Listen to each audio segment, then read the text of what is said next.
All right, so the last section we have for Algebra 1 review unit is going to be taking those quadratic functions and now solving them. And we're going to be calling these quadratic equations because we're going to be setting these equations equal to 0 and solving. The solutions, what we're solving for, the solutions of a quadratic equation, another word for these are called the roots, the x-intercepts, or the zeros. They all represent the same thing. The x-intercepts are just where the function crosses the x-axis and where y equals 0, which is why instead of f of x, you're going to be seeing 0 equals on almost all of these equations. And then your y-intercepts are where the function crosses the y-axis and x equals 0. Remember, that is C in standard form, because when you plug in 0 for x, the only thing you're left with is your C value. We're going to review that again today. So important steps when we're finding the zeros of a quadratic function, all we're doing is factoring. And we've talked about these steps before. First, you need to look for a GCF. Then you need to determine if there's 2, 3, or 4 terms. On almost all of these today, it's going to be 3 terms. There'll be a couple that have 2 terms. No 4 terms, because then we wouldn't have a quadratic polynomial. We would have something else. We're not going to go that far today. And then we're going to use the factoring method based on the number of terms. Okay. One new thing we're going to use today, one new property, is when we factored and we have our binomials, we're going to set the factored polynomial equal to 0 and use the 0 product property. Okay. Which just states what is shown in this illustration below. If you're multiplying any 3 terms or any 2 terms, well, then 1 or 2 or 3 of those have to equal 0, because anything times 0 gets you 0. So when we get our factored polynomial, that looks like this. This is the factored polynomial.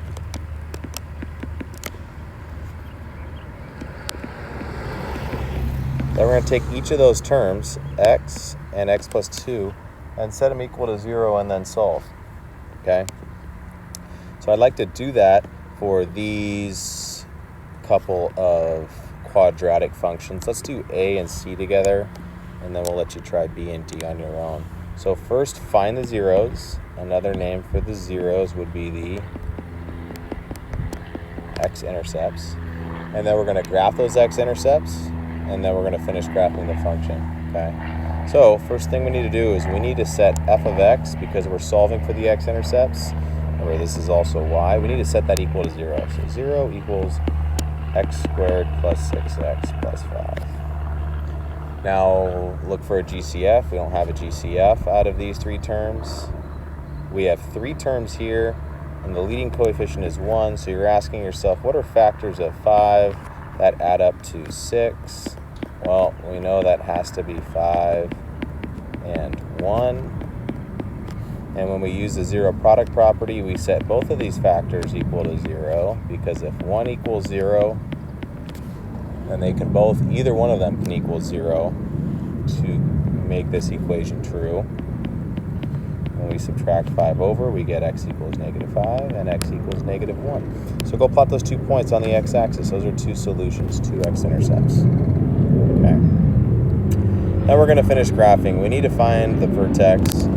One place we know where the vertex is it's right in the middle of these 2 points, right? The axis of symmetry. We know parabolas are symmetrical, but let's find that using -b over 2a. This equation's in standard form. So we get x equals -6 over 2 times 1, which is just 2. So there's our -3, which we have our axis of symmetry going through. Let's find the y coordinate by plugging -3 in. So -3, y equals -3 squared plus 6 times -3 plus 5. We get 9 minus 18 plus 5, which just equals a -9 plus 5, or -4. So our y coordinate is -4. Our x coordinate is -3 for our vertex. We could even plot one more point on here. We know the y-intercept is at positive 5. It's always at c value, so I could put 5 on my y-axis. I gotta go another 3 units on the other side because it's symmetrical, and now we have plenty of points to graph this quadratic function. And honestly, just 3 points is fine. So if you found the intercepts in the vertex, that would be enough. Okay, you're gonna try B on your own in just a sec. Let's slide down and try C. Set the equation equal to 0. Again, there's 3 terms. Remember, the leading coefficient's not 1 here, so you're looking for factors of 3. Let's write it this way. Factors of 3 that add up to 4. Well, that has to be 1 times 3. And actually, I'm sorry, let's be careful here because the middle term's negative, the last term's positive, so a negative 1 and a negative 3 would work here because we want these to add up to negative 4. Okay, so we bring the first term down, bring the last term down, and replace the 4 with negative 1x, negative 3x, and then we just group. Okay, we can take out an x in the first term. We're left with 3x minus 1. If we have a negative 3x plus 1, just take out a negative, and you've made it the opposite. 3x minus 1 equals 0. We can now take out that common binomial of 3x minus 1, and then set them both equal to 0. 3x minus 1 equals 0. X minus 1 equals 0. Start solving both. Divide by 3. So 1/3 is a solution, or an x-intercept, or a root, and positive 1 is a solution. 1/3, I'm gonna have to zoom in here. This is really small, it's okay. 1/3 is right here, 1 is right here. Okay, so our axis of symmetry is really, really small right between these two. What's right in between 1/3 and 1? It should be 2/3, so let's check. X equals negative b over 2a. That would mean negative 4 or positive 4 over 2 times 3 is 6. So we get 2/3. We need to take that 2/3 and plug it back in to get the y-coordinate. So we're going to be multiplying some fractions here. 3 times 2/3 squared minus 4 times 2/3 plus 1. Okay, take this slow. We get 3 times 9 over 4 minus 8 over 3 plus 1. 3 times our 9 over... I'm sorry about that. I don't know why I flipped those two. 3 times 4 over 9. We can eliminate the 3 into the 9, and we're just left with 4 over 3. So we get 4 over 3 minus 8 over 3 plus 1, which is awesome because we already have like denominators. So 4 minus 8 is negative 4. 1 is just 3 over 3 with a denominator of 3, and we get negative 1/3. So 2/3, negative 1/3. That is what we expected. It's just right here below. If you wanted to plot one more point, your y-intercept is positive 1. So you could put positive 1 here, and then 1/3 on the other side, and that is plenty of points for your parabola. It looks really small and squeezed together because there's a 3 in front. The 3 is it's going to stretch that graph vertically. Okay, why don't you guys pause the video and I'll let you work out B and D on your own. All you need to do is find the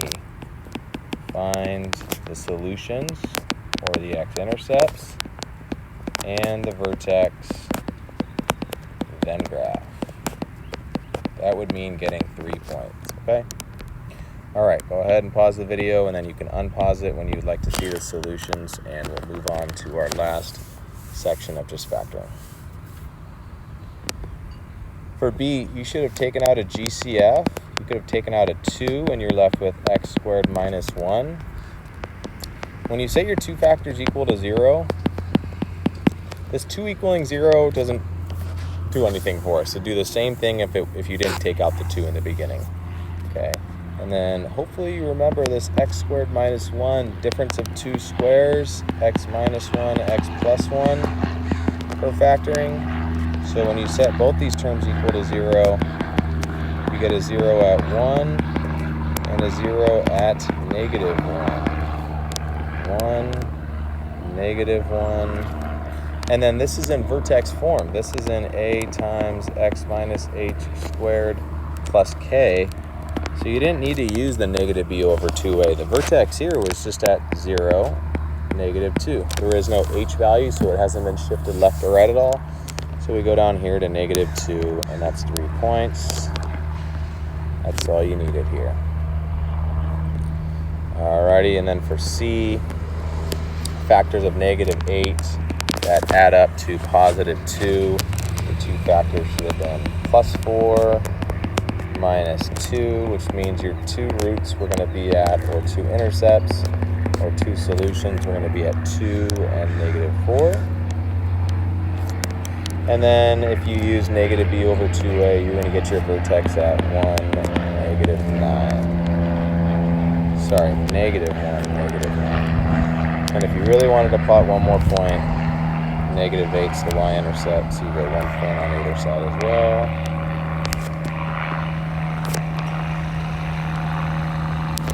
That's plenty of points for this parabola here. Shoot, all of our parabolas opening up. Pick one that had it opening down, but that's okay. Remember, the only thing that would make a parabola open down is if we had a negative in front here. All right, let's finish with just finding the zeros, or finding the x-intercepts by factoring. We'll skip the graphing for now. This is the most important part. So on all of these, we'll do A through G together, and then let you guys try B, D, F, and H. You're just going to set the function equal to 0, factor, and then use your zero product property.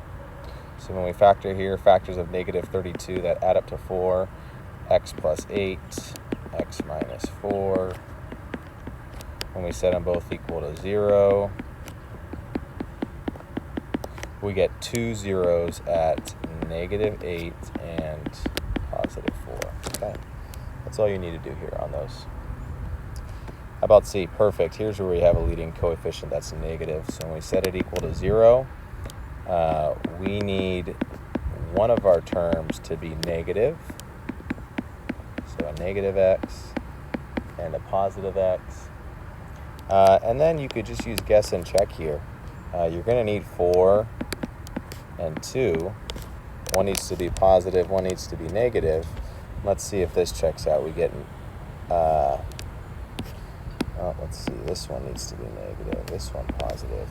We get negative 2x squared minus 2x minus 4x.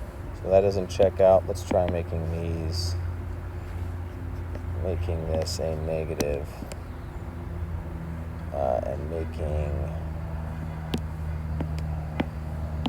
let's try making this a positive. It's a positive. You get negative x squared minus 2x plus 4x. So then we need to flip our negative with this first term. Negative here, keep this one positive. Let's try this again. Negative x squared plus 2x minus 4x plus 8. Perfect. Guess and check always works. Remember, we're doing the reverse of the distributive property. So when you FOIL it back out, you're trying to get this trinomial, what you started with. Okay? So let's go ahead and set them both equal to 0. X plus 4 equals 0. Negative x plus 2 equals 0. And then go ahead and solve. X equals negative 4. Negative x equals negative 2. So we get x equals 2. Two solutions here again. Alright, last two, and then we'll let you guys try the other 4. For E, we have a GCF. We can take out a negative 5. We're left with x squared minus 10. Okay, set them both equal to 0. 0 equals negative 5, doesn't do anything for us. X squared minus 10 equals 0. That's fine. This can't factor, but what you can do is we can add the 10 to the other side. When we add 10 to the other side, we get x squared equals 10. And we've solved for our x squareds here before. We take the square root of both sides. And we just need to be careful because two answers when you square root both sides an equal sign, and that's plus or minus the square root of 10. Last one, g, set it equal to 0. Our two factors of negative 12 that add up to 1 would be positive 4 and negative 3. Set them both equal to 0. We had x equals negative 4 and x equals 3. All right, why don't you guys pause the video, try B, D, F, and H on your own, and I will put the solutions up when you are done. For B, we should have gotten x equals 3 and x equals 1. For D, we should have gotten x equals negative 3 and x equals 5. For F, x equals 0 and x equals 2. And then for F, don't forget the GCF in the beginning, x squared minus x minus 2 to make your life in this problem a whole lot easier. And then we get x equals 2 and x equals negative 1. The 0 on F came from factoring out this 6x, and we were left with x minus 2. So when you set the 6x equal to 0, this is different than having 2 equaling 0, which doesn't get us any solutions here. We have an x, so 6 times 0 gets you 0, and then 2 minus 2 gets you 0, which is why 2 is the other solution. Okay. All right, if you need clarification on any of those last 8 that we did, you can ask during the Google Meet today,